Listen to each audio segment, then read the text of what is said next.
Thanks for having me. Today, I'm going to talk to you about how we're driving sustainability on the TOCO platform that was built by DLA Piper, large global law firm, and working with Hedera Hashgraph. Now, many people may say, how did a law firm, which is traditionally not a very progressive business, end up creating a digital asset platform? And the answer is that we knew that the marketplace was going to change, and we knew that most of the people that we do business with want a law firm to be able to work with them on regulatory issues and make sure that they're properly protected when they're going to do the business that they're doing. One of the things that I wanted to talk to you about is I often hear from folks that you have this world of DeFi, and then you have this world of enterprise organizations, and there's a big gap between them, and there's a lack of understanding. The banks and the enterprises think that the folks that are going after DeFi just want to burn the world down and change the way that things are being done. And the folks that are on the other end of the spectrum think that the large organizations can't get out of their own way or can't make the change and take on blockchain and move to the new way of doing things with tokenization. What I'm going to talk to you about today is the effort that we're putting in to really meet in the middle there. The world is not black and white. It's somewhere in the grays, and what we're addressing is the grays. And I encourage you to think about, as we're going through this, where you as developers or you in the ecosystem can participate with us and help us meet in the middle there and drive sustainability. So what is TOCO? We looked at crypto, we looked at various different parts of the tokenization industry, and where we decided we had the best fit and where we had the best differentiator was to tokenize real-world assets, things like real estate, physical fine art, equity, debt restructuring, infrastructure, natural resources. These are the type of things that we do these corporate deals, or we put these people onto paper traditionally as a law firm when we do a deal. What we're doing now is, instead of putting them out onto paper, we're tokenizing those assets and we're putting them out as digital. The important thing here, despite the fact that we're working with these real-world assets and it's not crypto or it's not aligned with a bunch of the industry, or it seems like it's almost state or again in that large organization, what we wanted to do is we wanted to do two main things. The first is we needed to create liquidity for assets that traditionally had very poor liquidity. So if you have a $100 million office building, for instance, there aren't that many buyers, and it's hard to get a group together to actually execute a deal. So by tokenizing it and breaking it down into smaller fragments, we have the ability to extend the ownership and more people can participate. Which leads me to my second point, and this is really where it's driving sustainability, and we're using this as a way to meet in the middle between individual investors and institutional investors, is because we're breaking these assets, which have traditionally been illiquid and not available to many people to invest in, because we're bringing that to them and giving them that capability, we're actually democratizing access to assets, which is further driving liquidity. So that's how we're driving sustainability on the straight asset tokenization side of it. But now, what I want to talk to you about is how we're moving into the enterprise and how we're doing things differently. Now, I work for DLA Piper. I'm the innovation officer. I was one of the founders of the TOCO platform. But one of the reasons I'm here today is to talk to you about why we built on Hedera Hashgraph. And when it comes to these enterprise type of solutions, permissioned crossing over into a public network, of which Hedera is a public network, we did it because the Hashgraph is a more efficient algorithm, and just looking at it from a TPS perspective, we're able to recognize this level of transactioning. We have a stable cost for our transactions at the enterprise level, which means that the cost of actually conducting business, whether it be environmental, social, or governance, or enterprise-oriented transactions, because the cost is stable and because it's so low, we can actually afford to use Hedera as a DLT to process our transactions and do our recordations in an immutable way. The other part of it is this, we're seeing, and this is the published data, we're seeing our transactions settling with finality most of the time in under a second. The published time is 3 to 5 seconds, but this is with finality, and that also is very important in processing enterprise transactions in general, but it's a main differentiator for us. And then the last part of it, when we're talking about driving sustainability and moving towards carbon neutrality and improving business, is you look at the watt hours per transaction at 0.04. This is what allows us to not create a mess from a carbon perspective as we're trying to build enterprise solutions. So it's the combination of these factors that makes Hedera viable for us to actually build our platform on top of it. So how do we get large organizations that generally have not been progressive to actually participate and drive towards sustainability?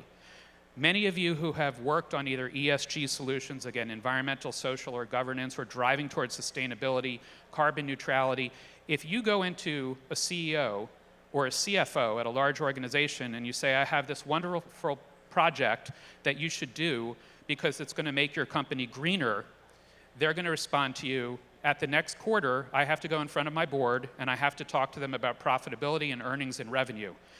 The way that we approach it is there are 3 parts to ESG. The main part that we focus on with them initially is governance.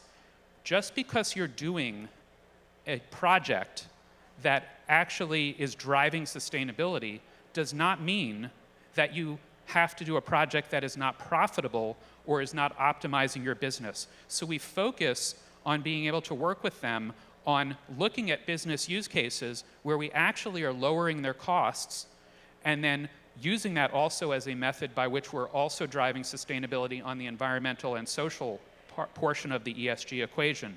So this is what gets us through the door, and this also is how we've built an ecosystem. Sure, on the compliance and strategy, that's the legal work that we do. That's the ESG consulting to help these people set up a plan. Sensors and input. Many organizations already have IoT, have other types of sensors where data is flowing through. Sometimes they're using it to optimize their operations, sometimes they're using it for reporting, but we're focused on here using it to aggregate their journey and show where they fit on a sustainability journey and also how we can monetize the improvements that they're making in sustainability, and I'll come to that a little bit later. On the cost and risk reduction, I can tell you now that every large organization is being held responsible for all of their supply chain partners up and down the supply chain, including where the natural resources were extracted from. How are worker conditions being monitored? Is there human trafficking going on? Are they being paid a fair wage? This is all now becoming the responsibility of those organizations managing that supply chain. In the EU, in other geographies, there's been much more of a focus on it. It's coming to North America very heavily. You've seen it here in Canada also very heavily. And that drives the social responsibility. I'm going to talk about now how we actually move through and aggregate this data and some real-world solutions that will give you a feel for where you may be able to participate and partner with us and Hedera in working on these type of solutions. So what are we doing? We're identifying, again, business problems. This is not just a green discussion. This is actually how can we improve your business from all these different areas. If you look at circular economies, we're working now with either mining companies or electric vehicle vendors. They have an issue with batteries. Well, do you know it's about 23% cheaper if you actually do reclamation of the lithium or the cobalt, bring it back to reprocess it, and have a battery be created out of 80% reused or reclaimed material. This not only is better for the environment, it's better from a social perspective, but it's also less expensive for all of the people across the supply chain.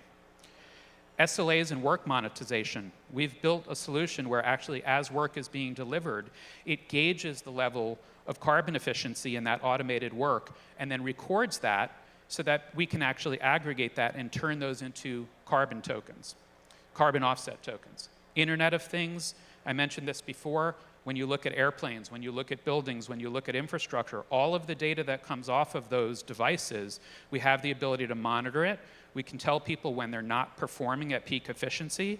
In the case of airplanes, we can tell when one pilot is not as efficient as the way they fly as others. And this data being handed back to the organizations who are looking at this have the ability to take actions on that and improve the way that they do business. Location intelligence. 24% of the carbon consumption of large organizations is due to business travel. About 11% is due to commuting.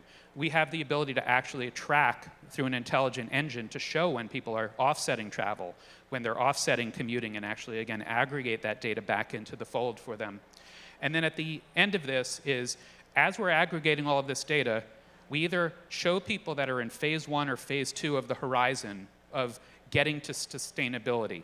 When people reach phase 3 and we're aggregating all of this data that goes through a policy work engine and gauges, yes, from a government perspective, this data is valid, we then can tokenize the carbon credits out for them, and they can put them out to market or sell them privately accordingly to help others who have not yet met their sustainability.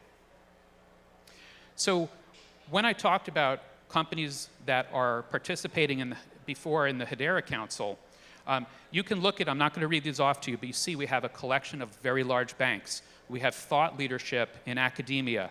We have large technology companies. We have we have large manufacturers. These are the organizations that are working together to build solutions that will drive sustainability, working with our platform and working with Hedera, again, which is the most efficient way to be able to do DLT and track this information. We have various committees, but one thing I want to focus on is CorpCom. It's the Corporate Utilization Committee. I'm the chair of this committee, and what we do is we bring in either council members or their partners out in industry, and we help you build a use case, and we apply for grant funding for you from Hedera to build your use case and help you get to market. This benefits Hedera, this benefits the council members, and it benefits folks like you that want to partner with council members accordingly. So please look up on Hedera, look up CorpCom, and always feel free to reach out to me directly, because this permissioned and permissionless way of doing business is the future of not only driving asset tokenization, but also driving sustainability and doing it in a profitable way for organizations that allow them to come and meet you in the middle and be partners with you.